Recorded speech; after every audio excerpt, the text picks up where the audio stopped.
If you've heard any of these things about taxes, then I'm sorry to say, but you have been lied to. These are 4 common myths that I have heard people say about tax time and time again. Even my own clients tell me these things. So I'm going to debunk these 4 common tax myths right here, right now. It's good to know the truth because the truth shall set you free. So these are the 4 myths that we're going to debunk today. Myth number 1. The rich don't pay tax, so why should I?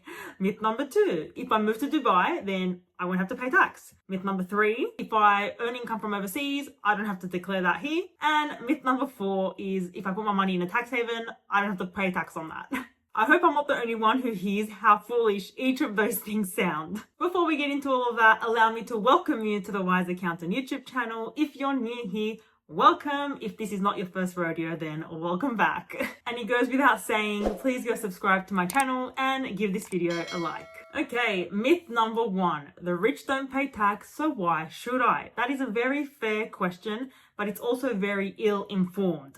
You need to understand that the wealthy people have big structures in place. They are also not just earning all of their income personally. They have companies, trusts, partnerships, goodness knows what else. Like there's so many different types of structures that you could have in order to help you minimize tax. Even structures all around the world. These complicated structures are costly to set up and they're also very costly to manage. So it's not for everybody, and the structure that is set up is designed specifically for their situation. It also depends on the type of income that you are earning, whether it's capital gains, dividend income, royalties. It depends on the type of income that will dictate how it is taxed. There are billionaires out there who they themselves have said that they pay less tax than their secretaries. And I think it was Warren Buffett who said that, and that is because of the type of income that he's earning. So for example, he generates a lot of his income through capital gains because he owns stock, right? But his secretary would be earning normal income as an employee.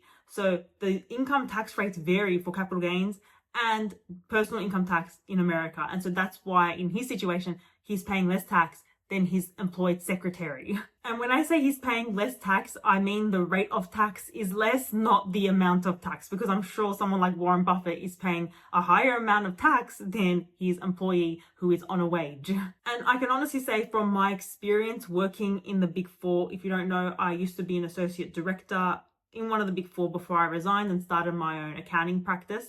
And during my time there, I worked with so many millionaires and also billionaires, some of Australia's wealthiest families. If I tell you their name, you would no doubt know them. These people were still paying a crazy amount of tax. If they were declaring dividends for 10, 20, 30, 40, 50 million dollars, a dividend is a dividend, okay? The tax you're going to pay on that is the tax you're going to pay on that. There is no way around it. The numbers are the numbers. The numbers don't lie. So I can honestly say that even these wealthy people were paying tax at 47%. Unfortunately, there's no escaping tax, especially in a country like Australia. And that leads me to myth number 2, which is if I move to Dubai, then I won't have to pay tax.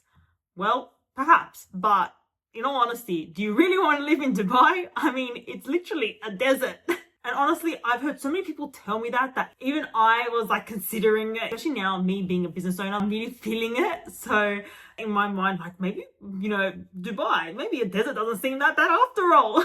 But then I was like, no, Husmay, just be real with yourself. You are not going to Dubai. Like, your whole business is in Australia, okay? The tax laws there are different. Like, no, it's too late. I'm settled in Australia now, whether I like it or not. Now, it is true that there are no personal income taxes in Dubai, but there are corporation taxes for businesses. So there is a 9% corporations tax that is levied on businesses in the UAE, and that was introduced in August 2023. But there is an exemption that applies for smaller businesses until the end of 2026, and that exemption would apply to you if your business is generating profits of less than 375,000 and generating revenues of less than 3 million.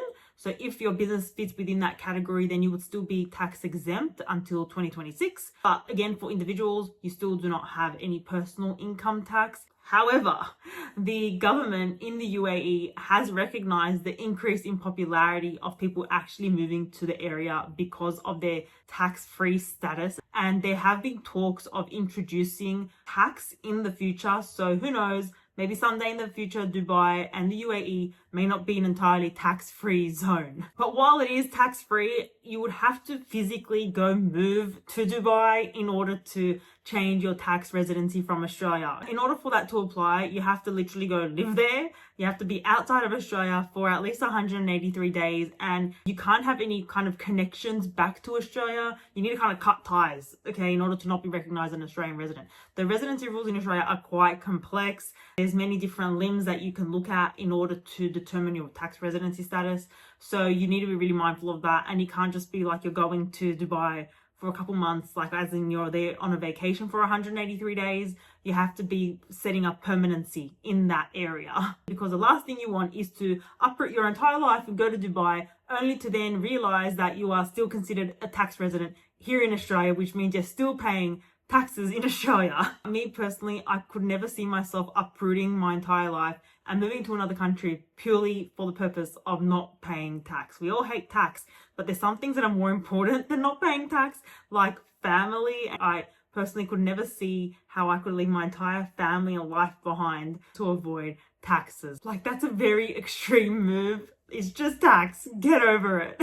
Myth number 3 is I've earned income from overseas, therefore I do not need to declare it in Australia. That is an absolute lie. As an Australian tax resident, you are taxed on your worldwide income, which includes Australian income and foreign income. So if you are earning income from overseas, that income needs to be declared in your Australian tax return as well, whether you're an individual or a company. You need to declare your worldwide income in Australia and pay tax on that as well. If, however, you have paid tax on that income overseas, Australia does have double tax agreements with other countries around the world, so it is most likely that you will get a tax credit for any foreign taxes that you have paid already on that income to avoid double taxation. And also, let's say you're running a business that is based overseas but you're living in Australia, then that business is viewed to be controlled and managed in Australia, so it's likely that the income that is being generated by that business overseas would have to be repatriated back to Australia. So you got to be very strategic about how you set up your structure, get the right advice before you go set up any foreign structures. There is, however, one way that you can avoid paying tax on your foreign income, and that, my friends, is by simply not declaring it. And what does that mean? That means that you are committing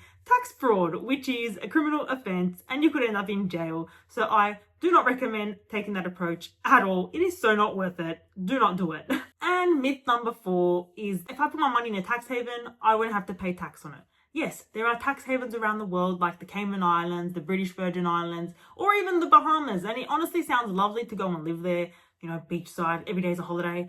But if you have funds in foreign bank accounts, then those banks in those countries are supposed to be reporting that to Australia and to any other country that you're living in. So it's only a matter of time before I guess somebody finds out, because there's funds going in and out of those accounts. But anyway, that is again considered tax fraud. And when most people say this, they are basically intending to go and hide the money in those tax havens, which is again considered tax fraud. And the way that people kind of go about this, generally speaking, not that I've done it, they wouldn't put those accounts in their name. They would go and create shell companies that own those accounts. So it's kind of more layered, so it doesn't directly lead to them. But if someone was to go and investigate the matter, I'm sure they could easily trace it back to an individual who owns those accounts. And you also need to consider the residency rules yet again, because in order to take advantage of those low tax rates in those tax havens, you have to actually be a resident of that country. So if you are residing in Australia and you've got money